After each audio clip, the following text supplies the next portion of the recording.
Let me start by saying I don't usually do this whole Reddit thing, but I'm still shaking with anger and need to get this out somewhere. Sorry if this comes off as a mess. So, I turned 28 last week. Big fucking deal, right?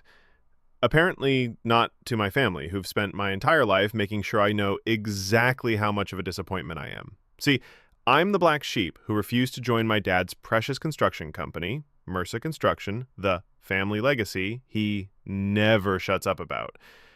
My dad, Robert, 59, built his business from scratch, and both my uncle Dave, 55, and my brother Ethan, 31, work for him. They've always looked down on my decision to work in restaurants. When I started as a dishwasher at 19, my dad told everyone at Thanksgiving that I was condescending, playing with food while real men built things. When I worked my way up to line cook, then sous chef, my uncle called it my dismissive little cooking hobby. When I told them I was saving to open my own place someday, my brother literally spit his beer out laughing. For some reason, I still invited them to my birthday dinner. Stupid, I know. My mom passed 5 years ago, and I guess I keep hoping they'll eventually see me as something other than the family failure. I reserved a table at Terrazzo, my restaurant, but they didn't know that. I bought it 3 years ago when it was a failing Italian place, completely renovated it, and turned it into one of the most popular spots downtown. None of them had ever been there before. My dad and uncle think restaurants are for women and gays, their words, not mine, and my brother only eats at sports bars. They agreed to come, though, probably just for the chance to shit on me in public. I got there first and waited at the table. They showed up 20 minutes late, all wearing their company polos like they couldn't be bothered to change after work. My staff knew who they were. I have their pictures in my office with notes not to give them preferential treatment if they ever came in. The waiter, Mike, took our drink orders. As soon as he left, my dad looked around the restaurant and rolled his eyes. Ugh, what kind of pretentious bullshit place did you pick? You know normal people just do drinks for birthdays after 21, right? I told him I liked the food here, and he just snorted. My Uncle Dave chimed in next. 28, huh? What are we even celebrating? Another year of you being a worthless waste of space? They both laughed while I sat there, my jaw clenched so tight I thought my teeth might crack. Then my brother Ethan, always trying to one-up them, shoved a small gift bag across the table. He had this smug smile as he told me smugly to open it. Inside was literally nothing. Empty. Taunting. Cruelly. Just like your future, he said. And all three of them burst out laughing. Laughing. At my fucking table. A couple at the next table glanced over with uncomfortable looks. That's when Mike came back, set down our drinks, and looked right at me.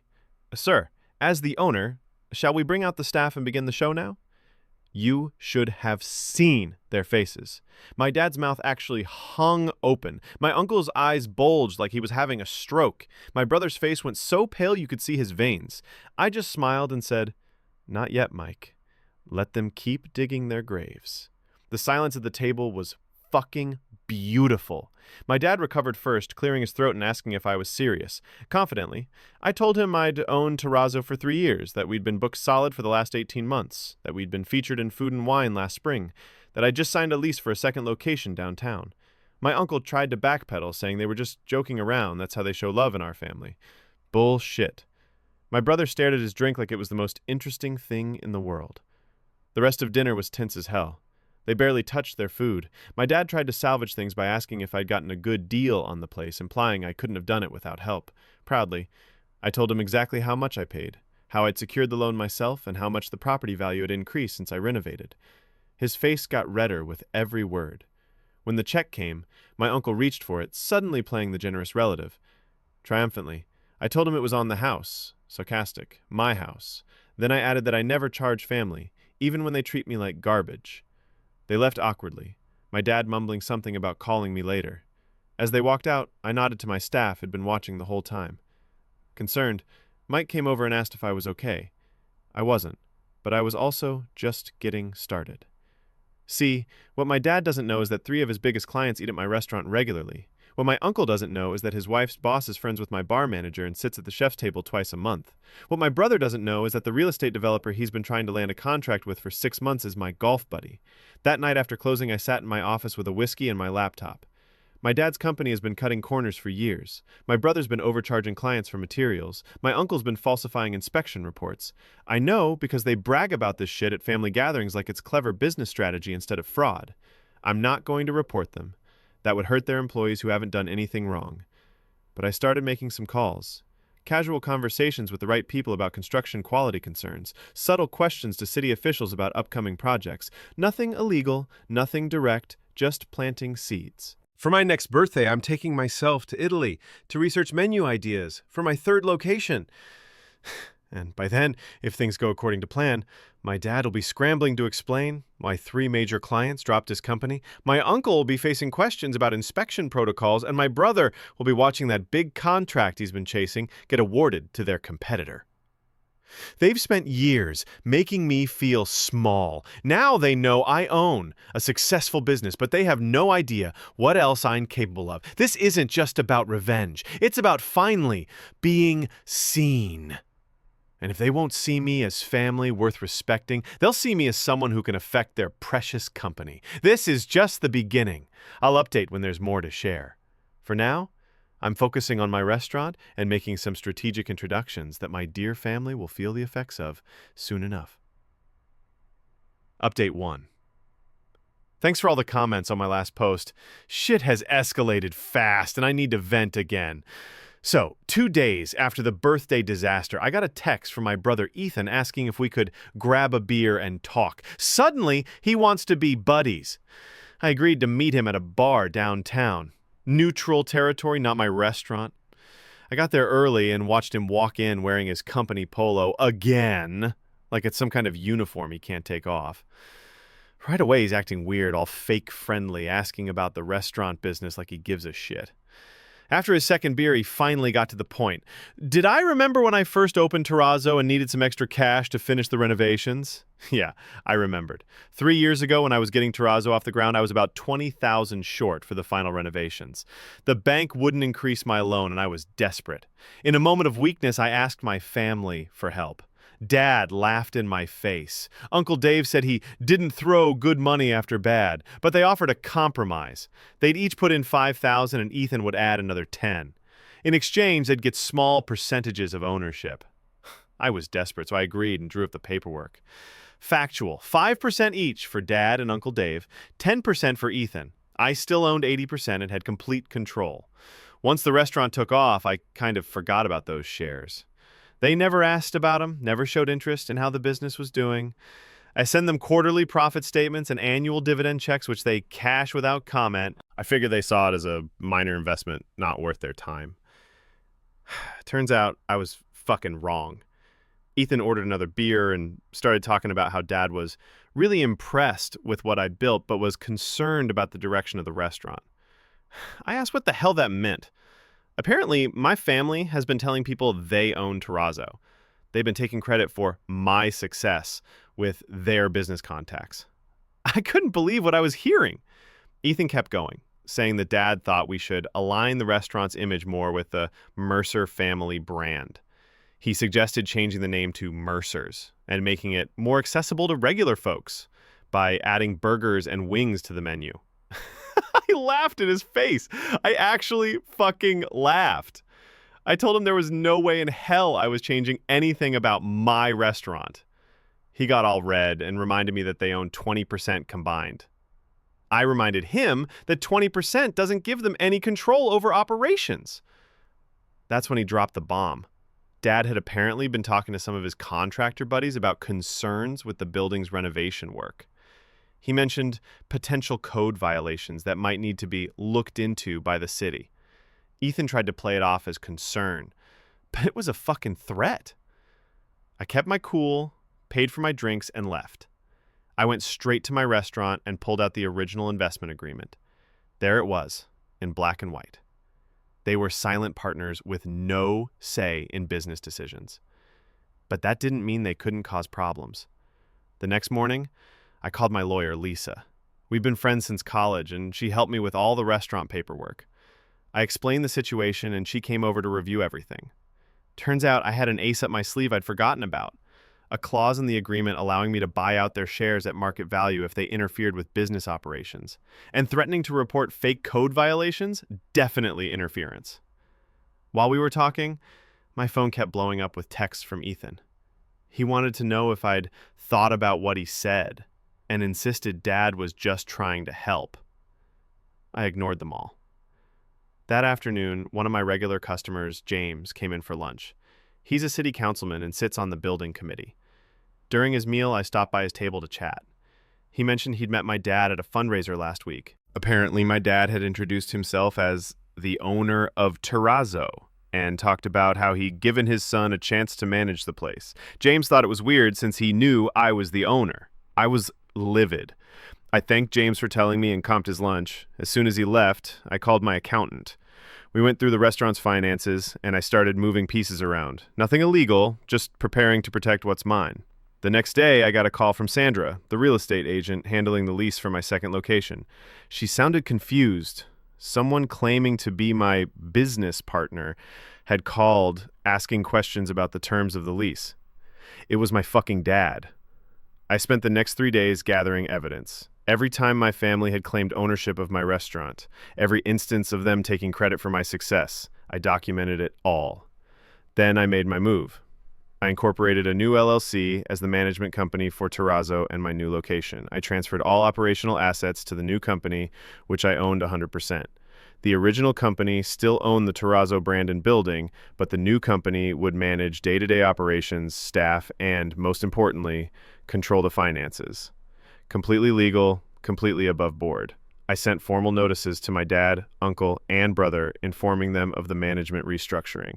Their shares in the original company remained intact, but their influence was effectively neutralized. They'd still get their dividends, but they couldn't touch the operations. Ethan showed up at the restaurant that night, raging. He pushed past the host stand and stormed into my office. He slammed his copy of the notice on my desk and demanded to know what the fuck I was doing. I reminded him that as majority owner, I had every right to restructure the business as I saw fit. He got in my face, jabbing his finger at me, saying I couldn't cut them out like this. I stood up and told him to back the fuck off. He shoved me. I shoved him back harder, sending him stumbling into the wall. I told him if he ever put his hands on me again, I'd have him removed from the property and banned permanently. He tried a different approach, saying I was overreacting to a little family teasing at my birthday, that they were proud of me but just didn't know how to show it. What absolute bullshit. As he was leaving, he let something slip. He mentioned that Dad had been managing expectations with some restaurant suppliers in case there were quality issues with Terrazzo in the future. They were trying to sabotage me, their own family. Later that night, I got a call from Carlos, my head chef's brother, who works at one of our main suppliers. He told me my dad had been asking questions about our ordering patterns and payment history. Dad had implied there might be changes in management soon, and that suppliers should be careful about extending credit. The next morning, I was checking the restaurant's mentions on social media when I noticed something odd. A few recent negative reviews all mentioned the same specific complaints: slow service, food quality issues, overpricing. The wording was suspiciously similar. I clicked on the profiles and recognized one of the usernames. It was my uncle's gaming handle he uses for everything. They were posting fake reviews. They were calling my suppliers. They were claiming ownership of my restaurant, all because they couldn't stand that I had succeeded without following their precious family path.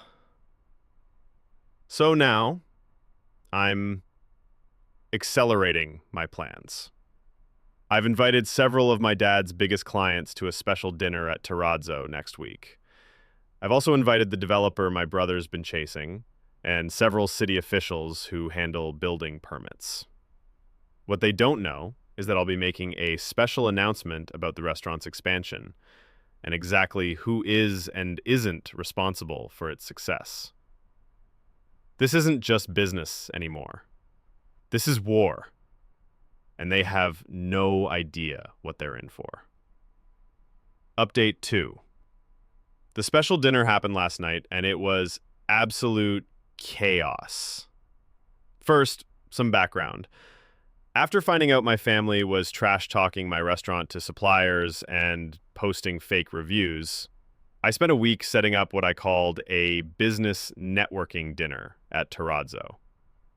I invited three of my dad's biggest clients, the real estate developer my brother's been chasing, and two city officials who oversee building permits. The guest list also included a food critic from the local paper who's become a regular, and a few other business owners from downtown. I didn't tell my family about the dinner. I wanted it to be a surprise. The day before the event, my Uncle Dave called me out of nowhere. He never calls. He started with small talk, feigning interest, asking about the restaurant, if business was good. Then he mentioned he'd heard from someone that I was hosting some kind of event. Red flag. Someone in my circle was feeding them information. I played dumb and said we had private events all the time. He pushed harder, asking specifically about tomorrow night. I gave in slightly and told him it was just a networking thing for downtown business owners. He immediately invited himself, saying it would be good for the family business. I told him fine, he could come, but to keep it casual. I knew he'd bring my dad and brother. That was the plan. The night of the dinner, I got to the restaurant early to make sure everything was perfect. The staff was briefed, the menu was set, and I had a small presentation prepared about the restaurant's history and future plans. I also had a folder with printouts of the fake reviews, screenshots of my family claiming ownership online, and copies of the original investment agreement clearly showing my 80% stake. At 7, guests started arriving. I greeted everyone personally, showing them to the private dining room we'd set up. By 7:30, everyone was there except my family. Typical. The first course was about to be served when they finally walked in, all three wearing their company polos like some kind of uniform. My dad scanned the room and his face twitched when he recognized his clients. My brother nearly tripped over himself when he spotted the developer. I welcomed them loudly, making sure everyone heard me thank, sarcastic, the minority stakeholders of Terrazzo for joining us. My dad's smile became very fixed. During the first course, I mingled with guests, making introductions. My family split up, each gravitating toward their business targets. My dad cornered his biggest client, Mr. Peterson, by the wine display. My brother somehow ended up next to the developer, Richard, at the table. My uncle was chatting up the permit officials. As the second course was served, I clinked my glass and welcomed everyone officially. I gave a brief history of Terrazzo, how I bought the failing restaurant 3 years ago, renovated it myself, and built it into what it is today. I mentioned the sarcastic, small investors who put in a combined 20%, but otherwise had no operational involvement. My dad's face was getting redder by the minute. Then I opened the floor for questions. Richard, the developer, asked about my expansion plans. I outlined my vision for the second location, mentioning that I'd secured the financing myself through my relationship with First National Bank. My brother's smile faltered. One of the permit officials asked how I managed the renovation process for the restaurant. I explained that I'd learned a lot watching my family's construction business growing up, but that I'd hired Anderson Construction as the general contractor for both the original renovation and the upcoming project. Anderson is my dad's biggest competitor. I could practically see the steam coming out of his ears. Mr. Peterson mentioned that Robert, my dad, had been telling him about his restaurant for months. He asked, confused, how that worked with me being the owner. The room got quiet. All eyes turned to my dad. Before he could answer, I jumped in.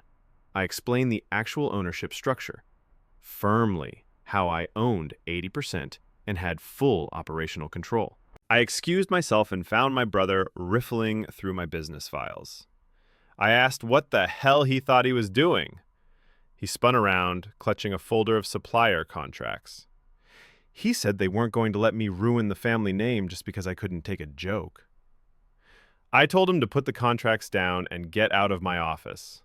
He refused. I grabbed for the folder and he shoved me hard against the wall. I pushed back, and we ended up in a full-on shoving match, knocking over my desk chair and sending papers flying. Mike and another server came in and pulled us apart. I told them to escort Ethan out of the building. As they were doing that, Ethan yelled that I'd regret this, that Dad would make sure nobody in town would do business with me again. When I returned to the dining room, my dad and uncle were gone. Several guests were also leaving, including the developer, Richard. He stopped by the door, handed me his card, and said to call him next week. Said he'd rather work with someone who stood up for themselves than someone who relied on family connections. That was unexpected. Mr. Peterson and the other clients were talking among themselves. The food critic asked if she could get a statement from me about the unusual business dinner. I declined comment. After everyone left, I sat alone in the dining room with a whiskey. My phone kept lighting up with texts from my family. Threats, accusations, one half-assed apology from my uncle saying things had gotten out of hand. I ignored them all. This morning, I woke up to an email from my dad. The subject line was, "Final warning." He wrote that I had 24 hours to make this right, or he would take steps to protect the family business. He didn't specify what steps. An hour later, my supplier called. Their delivery truck had been turned away from the restaurant by someone claiming to be the owner. I had to go down there personally to straighten it out. When I got back, there was a notice taped to the restaurant door. The city was requiring an emergency inspection due to anonymous complaints about code violations. The inspection is scheduled for tomorrow. My family is trying to shut me down, but they've forgotten something important. I've spent 3 years building relationships in this town. They've spent 3 years taking credit for my work. Let's see whose foundation is stronger. The battle lines are drawn now. No more playing nice. I've called an emergency meeting with my lawyer and accountant. I'm activating the buyout clause in our agreement, and I'm going to make sure my family regrets the day they decided to fuck with me and my restaurant. My day is my lawyer. I'm no up to my family sees this day. Final update. First, thank you all for the insane support on my post. The last 2 weeks have been an absolute fucking roller coaster, and I'm finally ready to share how this all played out. So, after my family tried to sabotage my restaurant with fake reviews and a bullshit emergency inspection, I spent the next day with my lawyer Lisa going over every option. The inspection happened at 9 a.m. sharp. This balding guy with a clipboard shows up, introduces himself as Frank from the city, and immediately starts nitpicking everything. The refrigerator temperature was questionable. It was exactly at regulation. The spacing between tables was concerning. We're actually above code requirements. He even claimed our fire exits weren't properly marked. They literally have illuminated signs that we had installed last year. I stayed calm and followed him around with my own clipboard documenting everything he said. When he finished, I asked if I could see the complaint that triggered the inspection. He hesitated, then admitted it came from an anonymous source who claimed to be a customer who got food poisoning. Funny how there was no record of anyone reporting food poisoning to the health department. As he was leaving, I casually mentioned that I had security cameras covering the entire restaurant, including footage of my brother ransacking my office the night before. Frank looked uncomfortable and mumbled something about sending his report in a few days. Later that afternoon, I got a text from my Uncle Dave asking if we could clear the air and suggesting a family dinner at my parents' house. I ignored it. 20 minutes later, my dad called. I let it go to voicemail. His message was less conciliatory. He said the stunt I pulled at the networking dinner was unprofessional and childish, and that I needed to make things right before I did permanent damage to the family reputation. I was drafting an email to my lawyer when Mike, my waiter, texted me. One of the city councilmen who'd been at the networking dinner was having lunch at Terrazzo and asking for me. It was James, the guy who sits on the building committee. I went out to his table, and he asked if I had a minute to chat. He told me my dad had called him that morning, claiming I was unstable and making false accusations against the family business. Dad had also suggested the city should review my business permits because of serious concerns about how I was operating. James seemed skeptical of my dad's claims. He mentioned that he'd worked with my father's company on a few projects and had noticed some irregularities. Nothing he could prove, but enough to make him wary. He advised me to document everything going forward. That's when I decided to go nuclear. I called Lisa again and told her to activate the buyout clause immediately. We spent the next day preparing the paperwork, calculating the current market value of their shares, and drafting the formal notice. But I wasn't just going to mail them the buyout notice. No, I wanted to deliver it personally, in a way they couldn't ignore or twist. So I did something that probably sounds crazy. I accepted their invitation to a family dinner at my parents' house. But I had conditions. I insisted it be held at Terrazzo instead. And I insisted they come alone. No wives, no friends, just the four of us. My dad was suspicious, but agreed. Here's where it gets interesting. Before they arrived, I set up the private dining room with place settings for 8, not 4. My dad noticed immediately when they walked in and asked who else was coming. I just smiled and said, "We should get settled first." I had the kitchen prepare my mom's favorite recipes, the ones she used to make for special occasions before she passed away. When my dad saw the food, he got this strange look on his face, kind of angry and sad at the same time. I think he was remembering her too. We sat in uncomfortable silence for a few minutes. My uncle tried to make small talk about the weather. My brother stared at his phone. My dad kept glancing at the empty chairs. Finally, my dad cleared his throat and said we needed to discuss the situation. He pulled out a folder and slid some papers across the table. A proposed solution to our disagreement. I glanced at it briefly. It was a new ownership agreement that would increase their combined shares to 45% and give them voting rights on all major business decisions. I almost laughed out loud. Instead, I closed the folder and pushed it back without saying a word. My dad's face got red. He started his lecture about family loyalty and how I wouldn't be where I was without them. How I owed everything to the Mercer name. How I was destroying what he'd spent decades building. That's when I heard the front door open. Right on time, our other guests arrived. Mr. Peterson, Dad's biggest client. Richard, the developer my brother had been chasing. James, the city councilman. And my lawyer, Lisa. I'd invited them all to witness what was about to happen. My family looked shocked as I welcomed everyone in. My dad tried to pull me aside, grabbing my arm hard enough to leave marks, and hissed that this was supposed to be a private family meeting. I pulled away and told him that there was nothing I had to say that couldn't be said in front of everyone. Once everyone was seated, I thanked them for coming to what I called a transparency meeting. I explained that there had been some confusion about the ownership and management of Terrazzo, and I wanted to clear things up once and for all. I handed everyone copies of a presentation I'd prepared. The first page showed the original investment agreement with the ownership percentages clearly marked, me 80%, my brother 10%, my dad and uncle 5% each. The second page showed documentation of all the times they'd claimed to be the owners, screenshots from LinkedIn, conversations with suppliers, introductions at events. The third page showed the fake reviews my uncle had posted. My dad tried to interrupt, saying this was all being taken out of context. I kept going. I played a recording of my brother's threat from when he was in my office. I showed copies of emails where my dad had contacted suppliers suggesting they should reconsider their relationship with Terrazzo. The guests looked increasingly uncomfortable. Richard, the developer, was taking notes. Mr. Peterson was frowning at my dad. James looked like he was piecing together a puzzle. Then I got to the heart of it. I explained that when I was 18, my dad had given me an ultimatum: join the family business or be cut off completely. When I chose to pursue cooking instead, he followed through. No help with college, no place to live, nothing. I'd worked my way up from dishwasher to line cook to sous chef, living in a shitty apartment with 3 roommates working double shifts just to pay rent. When I finally saved enough to start looking at opening my own place, I found the perfect opportunity: a failing Italian restaurant in a good location. But I was $25,000 short. The bank wouldn't increase my loan. In desperation, I'd approached my family. They'd agreed to help, but only if they got ownership stakes. I'd been desperate enough to accept. Then I revealed something I'd never told anyone: why they resented my success so much. 6 months after I opened Terrazzo, my dad's company bid on a major hotel renovation downtown. The developer wanted to include a restaurant in the hotel. My dad had promised them that his family restaurant, meaning Terrazzo, would open a location there. He'd made this promise without ever consulting me.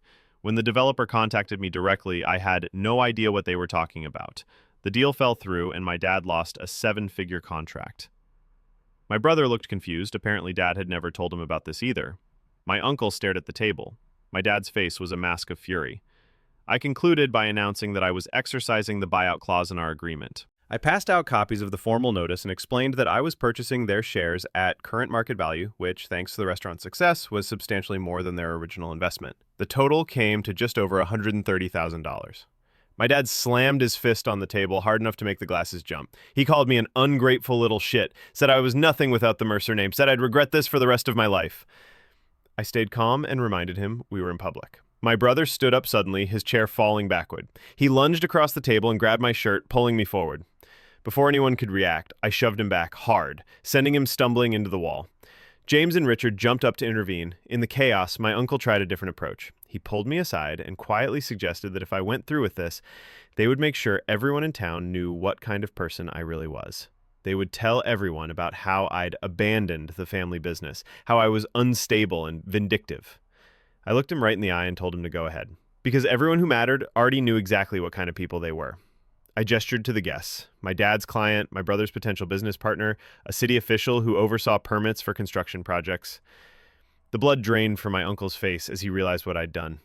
This wasn't just about buying them out of the restaurant. This was about showing their true colors to the people they needed most. My dad tried one last desperate move. He claimed the buyout clause wasn't valid because they hadn't interfered with the business. Lisa stepped in then, outlining each documented instance of interference. The fake reviews, the supplier calls, the false ownership claims, the bogus inspection. She informed them that if they contested the buyout, we were prepared to file a lawsuit that would make all of this public record. The fight went out of them pretty quickly after that. My dad signed the buyout agreement without another word. My brother signed while muttering threats under his breath. My uncle tried to negotiate better terms, but eventually gave in. As they were leaving, my dad stopped at the door and turned back. The look on his face wasn't anger anymore. It was something colder. He said I was no longer his son, that I was dead to him, that the Mercer name was no longer mine to use. I told him I hadn't been his son since the day I chose my own path instead of his, and that I'd rather be Marcus, the restaurant owner, than a Mercer any day. After they left, I apologized to my guests for the drama. Surprisingly, none of them seemed bothered. Richard mentioned that he'd seen similar family business conflicts before.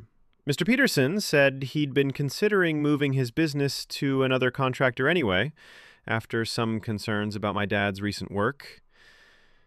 James just nodded and said sometimes family was complicated. That was 2 weeks ago. Since then, I've heard through mutual connections that my dad lost the Peterson account. My brother's pitch to Richard's company was rejected. 3 other clients have put their projects with Mercer Construction on hold, pending reviews. Meanwhile, the local paper ran a small feature on Terrazzo mentioning our expansion plans. The city inspection report came back clean, no violations found, and reservations have actually increased since the incident. I've legally changed the LLC name from Mercer Restaurant Group to M28 Hospitality. The name is a reminder. I'm Marcus, I'm 28, and I built this myself. My dad hasn't spoken to me since that night. My brother blocked me on all social platforms. My uncle sent one email asking if the buyout payment would be sent as a check or direct deposit. That was it. I'd be lying if I said it doesn't hurt sometimes. They're still my family, after all. But I refuse to spend my life being belittled and manipulated by people who can't stand that I succeeded on my own terms. So that's my story. From a birthday dinner full of insults to complete ownership of my restaurant and freedom from their bullshit. The second location opens next month, and yes, I'll be celebrating my 29th birthday there. Without them.